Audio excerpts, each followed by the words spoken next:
Yay! 7. All right. Hi guys, it's Todd from Todd's Workshop and Todd Cutler here, and I'm back with another Weird Weapons with Matt Easton, Scholar Gladiatoria. So basically, the long and the short of it is, Matt doesn't know what's in this bag. I've made something that I've found that's a little bit weird, a little bit unusual, and I bring it to Matt, surprise him, and we talk about it, use it, play with it, do whatever. So Matt, pull it out, let's have a look. So it's got a handle that feels like a Rondel dagger.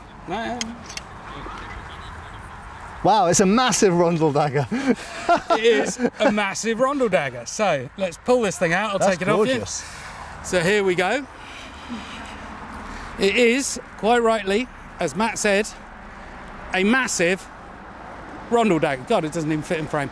So basically this is 60 centimetre, 2 foot long blade. Lovely thick spine on it, hollow ground, fancy handle. That is beautiful, can I just say? It's really, really beautiful. Thank you very much. Wow. So why is a Rondel dagger a weird weapon? Well, it's just so huge. So have you ever seen anything like that?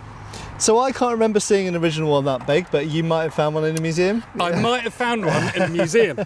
So this is courtesy of Alexander Gray, who found this in the Cambridge Archeological and Anthropology Museum, I believe it is. Okay. Never been. But he sent me this picture. Look at it there. Yeah. In comparison to a single-handed arming sword. It's a good guess that the blade on that middle one there is about 13, 14 inches, so about 33, 35 centimetres. Yeah. So that's it. What do you make of that? I mean, it's absolutely gorgeous. My first thought is, you know, we've spoken in the past about the context of wearing daggers in this period, the 14th, 15th, 16th centuries. And I think that we know that from the law, from the legal records, that there were certain prohibitions against wearing swords in cities. So very clearly people switched to wearing basillards or daggers or whatever that were not forbidden, but they made them as big as possible because they wanted to wear something sword-sized. So I kind of see that as something that someone might wear. I mean, I think if we look in Froissart's Chronicles, we can see some pretty big-looking rondels. Yeah. So interestingly, the descriptor in the museum lists this as a rondel sword, which for me, the concept, well, you show me, you know, yeah. You tell me, using that as a sword, the concept of that being a sword, that you can use like a sword, just isn't there for me. Well, apart from anything else, so with a Rondel dagger hilt, you don't have any sense of edge alignment at all. No, it's a round handle. You know, conventional way of using a sword, you could do it, but it's not. It doesn't feel right for that at all. The fact that you've got no ability to tell which direction the edge is pointing in, and also just the blade is actually otherwise a fairly typical Rondel dagger blade, yeah. Isn't it? Yeah. But when we've done dagger tests in the past, I've always found it, the longer the blade gets, the more difficult it is to direct the point. Because you're out of touch. You've got that disparity between where you know where your hand is, yeah, but a slight change in angle on the hand. Yeah, I mean, it's and just suddenly everything at the bottom here changes. Yeah, it's just, I mean, it's just basic leverage. So, you know, like a half a centimetre at the back end is a huge amount at here. So trying to get that point in the right place. So I've always found with sort of testing, with stabbing testing, the shorter the blade is, the easier it is to actually get it to go in the gap or the target that you want to get. Well, that takes us on to two other aspects of that. Is if you look at modern fighting knives, sort of commando knives, you know, Fairbairn Sykes very typically, it's a 7-inch blade, isn't it? It's small, it's handy, it's close quarters, you're grappling somebody on the ground and you can still pull it out and use it. This is none of those things. While it is a very fearsome weapon, I think there's more things going on there.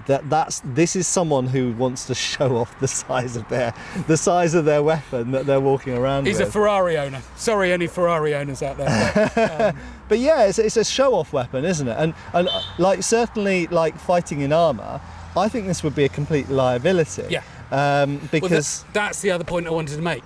Yeah. Is fighting in armour is about finding your target and then hitting it. And also, within an armoured context, you know, your primary weapon is going to be a spear or a poleaxe or a glaive, something like that. Your secondary weapon is going to be the sword, often which you're half swording with. And so the point at which you're pulling this out, you're that close to a person. You know, you're right up close and personal. Right, well, we've got a way of finding that out because I brought a couple of wasters with me as well, wooden versions of Rondel daggers to illustrate this point. Right. But before we go on, actually, we have our little chaps here. And back in a moment, back to the film, Matt. Yeah. So what I've got here is a much more normal, if you like, this is a German style, a much more normal sized Rondel dagger. Some were bigger, like the Wallace ones, you know, up at sort of 14, 15 inches. A lot were fairly small, fairly tidy little things. So what I'd like you to do with our little chaps here, our running knights, and their orange faces, is I would like you to try and pick your target and get him in the face. And we're going to see, sorry fella, we're going to see which one fares better. Okay. Right? But let's see what happens. I now understand why you made the faces orange. Right. Oh. Nice.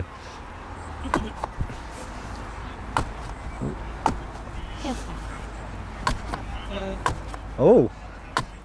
Yeah, so even with that one, a little bit of All right. movement. It's So we've gone for that one. yeah. Let's swap. Right. God, it's so unwieldy. It's mental, isn't it? Yeah. God, it's so wiggly. Right. Oh, it's miles away. Hang on. Yeah. Okay.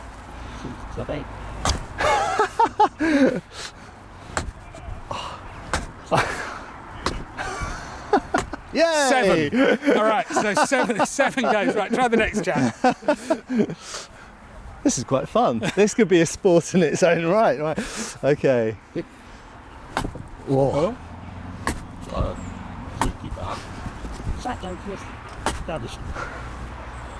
Oh. Right. Yeah, does that count? I think that was 6. Just That's on good the enough. edge, on He's the lost edge. an ear. Right, come on. So I think this is illustrating the point. Oh. Nice. Okay. It's harder to get out as well. Oh, is it? Yeah. Oh, maybe because It maybe probably 'cause I'm goes in going a lot deep. deeper, Yeah, I'm yeah. going deeper. You're going to kill my target. Right, do you give up? I think we've illustrated the point. So, I mean, you know, what are your insights here, Matt? Yeah, it's much harder to aim with it. It's much harder to direct. And also, from a sort of martial arts point of view, this is a lot of blade for the opponent to grab and block and counter. Right, yes, good point. So, one of the things, I'll do this without holding a, if we hold that, without holding a dagger. So one of the great things about a knife is the ability that it can move around to all different places. So if we're fighting in armour, I can go to an armpit or a face, down to a groin. So I can get around lots of places that you can't really do with a sword. Hold on. So what we have here are just 2 wooden wasters, 2 wooden versions, the same size as these 2 daggers here. Yeah. So with a shorter weapon, if you put your arm up to block here because I'm going for your face, at that point it's quite easy to come around to there. If you put your arm down to block that, you can full around to there to a low target, then you can come up high. So it can come around places really quite quickly and easily. The problem with the longer one is if I come in here and you block, first of all, it does have an advantage of coming past your block, okay? So that's true of any longer weapon. So if we just go past my head... Yeah, so we can but you've now got a contact point with this thing, and as I start to come round, if you just wrap your arm around the thing, I can end up in a position very easily where it gets caught up in you. And bearing in mind, if you're wearing armour, you can wrap your armoured arm around a blade, no problem at all. Even with a gauntlet, okay, so you might only have leather gloves on the inside, but that's good enough to grab one of these blades, especially if it's a life or death situation. Especially that, but also, yes, you can sharpen Rondel blade, and that one's hollow ground, so it is. But it's never really got quite that edge. What I'd like to do, actually, I brought these, is to have 2 people, I don't fight, 2 people who do fight, just to do a little bit of sparring with these, just so we can see one arm with that, one arm with this, and just see the... Sure we can find some willing people for that. Hi, I've interrupted today's film for another Todd Cutler related interesting fact. And today we have got the effigy dagger. Now this is typically seen on effigies, sort of 1360 onwards, but it's where the Rondel dagger started. So you have a disc guard here, but a regular kind of pommel at the end there, and it's only by around 1400 you end up with a disc on the top there, both ends, the classic Rondel that we know.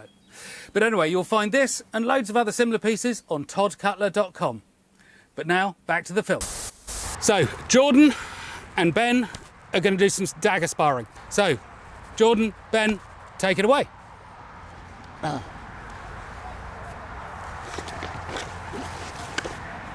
Ah, okay. I didn't see what happened on the back of Jordan there, but... They both got stabbed. So Jordan is holding his blade point up and Ben's point down. Right, so there's an interesting use of... So Jordan's got the reach. Yeah. So Ben went to defend, but that... Okay. There you go. Oh, and then hold there. So we often talk about half-swording with swords, but you can absolutely do it with daggers, and as Jordan well knows, it's in the treatises, it's in Fury, it's in Vardy. So holding it like that, or sometimes even with crossed-over wrists. So, go again, try something else.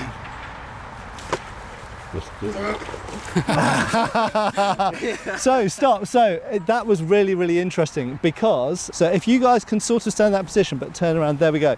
So this is really super interesting because bam, there we've got a blade grab, and the fact that you've got so much blade to grab onto, this is easier for the other person to grab because there's just a lot more there to grab. So what would be interesting is obviously a lot of these sort of fights end up in grapples. So let's take it where at least one of you is on the ground and just see what happens.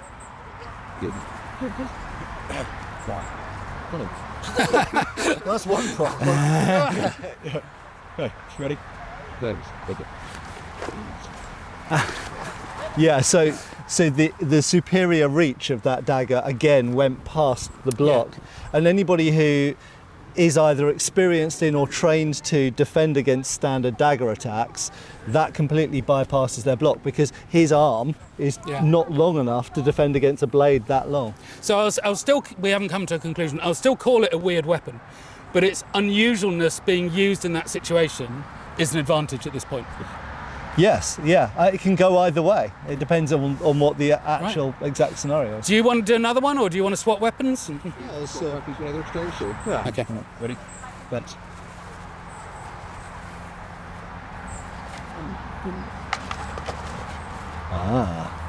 Handy.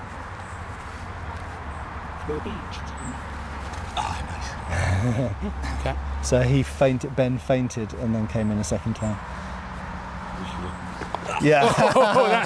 So that was a classic example. Even with an almost straight out arm, the blade is long enough. It's almost as if that blade was chosen for that length to be as long as a person's arm, basically, isn't it? Maybe. Yeah.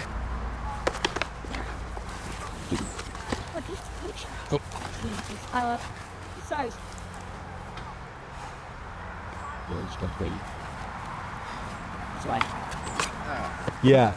Okay. Ben, can you try something for me? So you know the defences where you just hold it like a bar and then work from there. So you're doing essentially parry riposte. Yeah. Try and favour that because you've got so much blade to work with.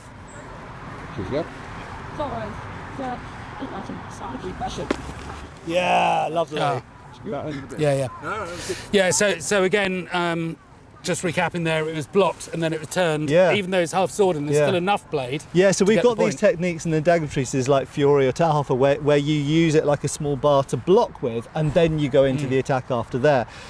Having such a big blade, it makes it a lot easier because not only have you got more to block with, but also you can reach the person having blocked them. You can reach them more easily because you can then let go with that left hand and reach out, so you don't have to gather in so much.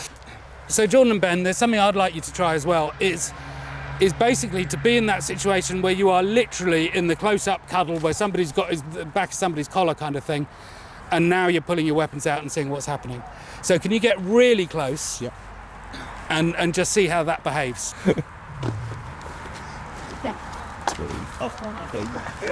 Yeah, he just can't. He can't bring his weapon around. No, yeah, Nice. Short dagger absolutely wins in that scenario. Yeah.